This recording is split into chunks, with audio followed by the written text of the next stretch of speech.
Outlaw Sports is brought to you by Molson Canadian, made from Canada, and Rocky Mountain Barbecue, Alberta barbecue cuisine at its best.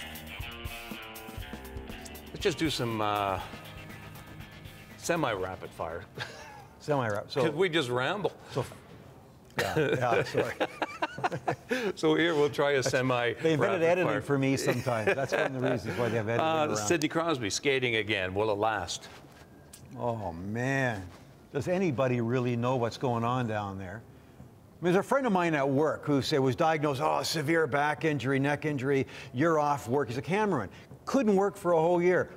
Oh, wait a sec, it's not that bad, actually. You just take some rest. It wasn't that bad. Yeah. Misdiagnosed. So I'm wondering, was Sidney Crosby misdiagnosed with a soft tissue neck injury, or do we just not know something that's going on right now? I think he'll be back. At the halfway mark of the NHL season, Grant, who would you go with the Coach of the Year? John Tortorella. Would you? Yes. Yeah.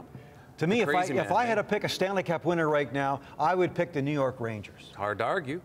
I just like the way they play. I'm always waiting for them to falter or just drop down or something go wrong. Yep. They always seem to rise up. They played a physical game over the weekend with the Flyers. They can play any style, can't they? That's exactly. Yeah, they are tough, too. Here's my choice, Paul McLean with Ottawa. Just because of how much they've struggled lately, but just the way they've come up and the way they play. There's another team, Grant, that can play any style of hockey. They can play tough. They can score some goals. They can get questionable goaltending at times. But I think what McLean has brought over from Detroit and the way they've played, he'd be my choice. Who would you go for? I don't disagree with that, by the way. And I think if Ottawa is still close to making the playoffs, the top 8, and they make a trade in a couple of weeks, then yeah, Paul McLean, Ottawa will be a good team. Who would you go for your MVP right now? Evgeny Malkin. Yeah, you have to, don't you? He's leading the league in points. You have to respect that. Suffered through some injuries, suffered through some things. But I think without Sidney Crosby there, he's elevated his game far beyond what I thought. His compete level is what surprises me all the time. That's what I mean. Yeah. A player that could do that doesn't just kind of and tough. Recoil. Surprisingly how tough he plays. Puts up with a lot, fights through things. So I would say Evgeny Malkin has impressed me a lot. We want to give you a chance to win a real cool prize. All you have to do is follow us on Twitter and Facebook. Join now for your chance to win an autographed Doug Gilmour Flame jersey, the real leader of the '89 Flames Cup-winning team, the club's best-looking jersey. Join us on Twitter and Facebook to win. It's that easy. Kovalchuk out of New Jersey, one of the hottest players right now. The big contract last year just looked so uninterested in playing. But his stats here, and I just got to pull them up here on the old computer, 9 points, 3 games, 10 goals in 13 games. The Devils are... I mean, as we tape this right now, I think they're in 6th place or something like that. They're moving on up. Kovalchuk's impressed me too. Sometimes Now here's a coach that comes from Florida. Everyone hates him, and replaces a legend in New Jersey and has those guys playing decent hockey. When the Devils were here, I talked to Curtis Foster, was a Flame draft pick, and did a story with Curtis Foster. He plays for the Devils.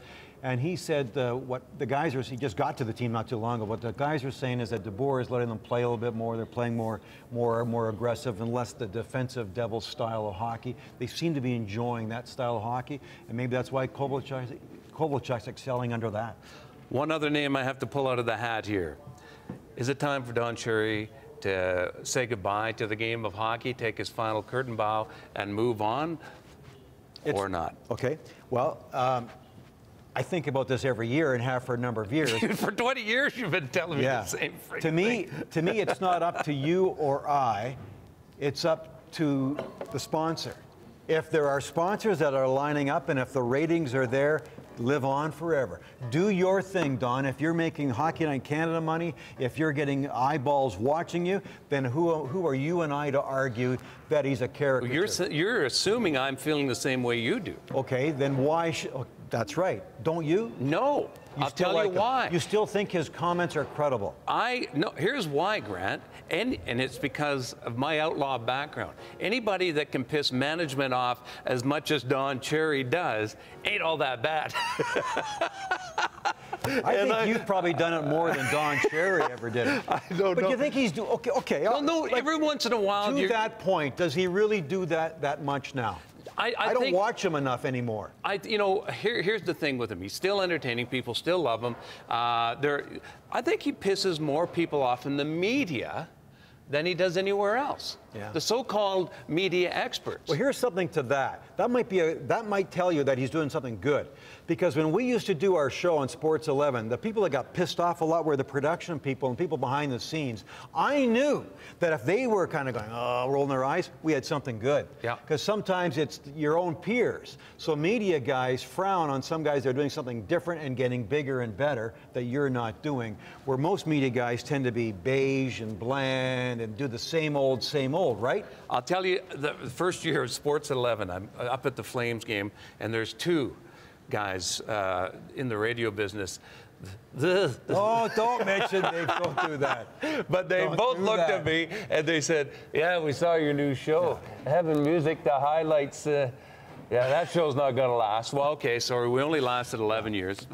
So I get what you're saying about Don Cherry. I just don't know. Is this semi-rapid fire because we're going on? That's okay. It's all right. Okay. It's okay when you want to go on longer. When I go. To me, I mean, again, it's not must-see TV for me. Yep. I don't look at his comments as being credible. I still find him cartoonish. But if the sponsors want to sponsor him because he's getting ratings, then who am I to argue? I don't think he's that much of an outlaw anymore. That's all I'm saying. Yeah. I'd rather watch some of the other guys on, let's say TSN, who can say things that are maybe a little more outlandish. I guess they don't say outlandish. No one's more outlandish than him. I mean, is he really outlandish, or is it perceived outlandish? I still think he does. Every once in a while, he still pulls one out of the, out of the barrel and fires it off. But, to me, I still like, I just read an artiple about him over the weekend. He's comfort TV for us now. It makes you feel Canadian. Well, eh? he just finds a way to keep people on his side. Yep.